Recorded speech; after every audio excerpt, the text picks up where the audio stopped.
When you were speaking about the ego and the baby and the consciousness, I was thinking, okay, so but the soul memory has a big. Yes.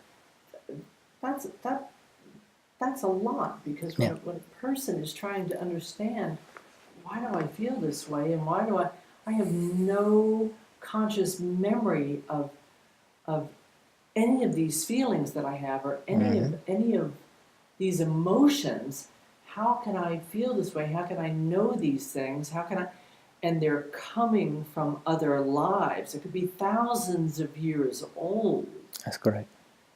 And it has nothing to do with my ego now. That's right. It's coming from other lifetimes. Good and bad. Good and bad. That's right. That's why the soul comes here, right? That's why the souls come here. Because here is a place where we can have like a fresh start and a short incarnation, and we can make great progress in a short period of time. So for the soul, the process of reincarnation is their main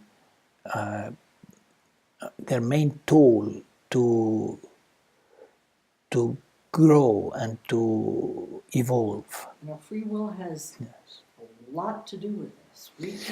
A lot to do, yes.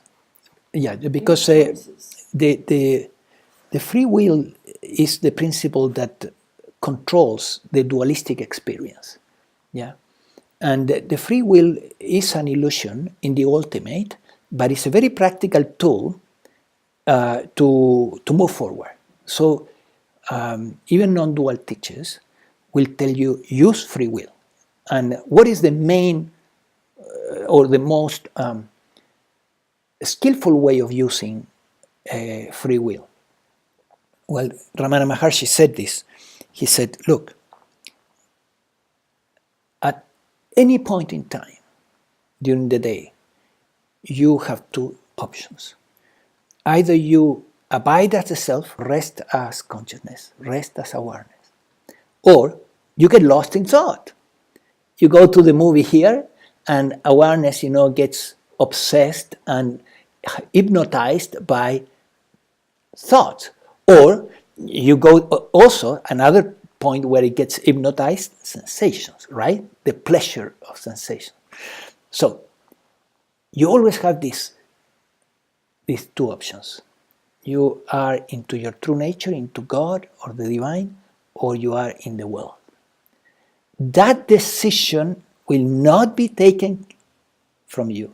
That's the free will operating at the highest level.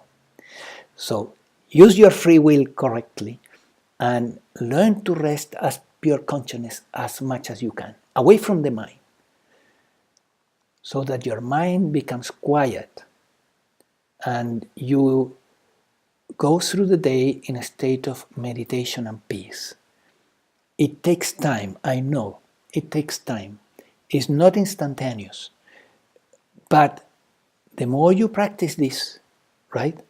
In the beginning, you may spend 1% of the time during the day in resting as pure awareness. Then it increases to 2%. One day you're in 5%. Then more and more. When you reach 25%, your life has changed completely, right? Your levels of suffering have plummeted immensely. And then you can keep going until one day you will notice that most of the day you're resting as pure awareness. So Yogananda called this, he talked about this in his teachings, and he called it the presence of God.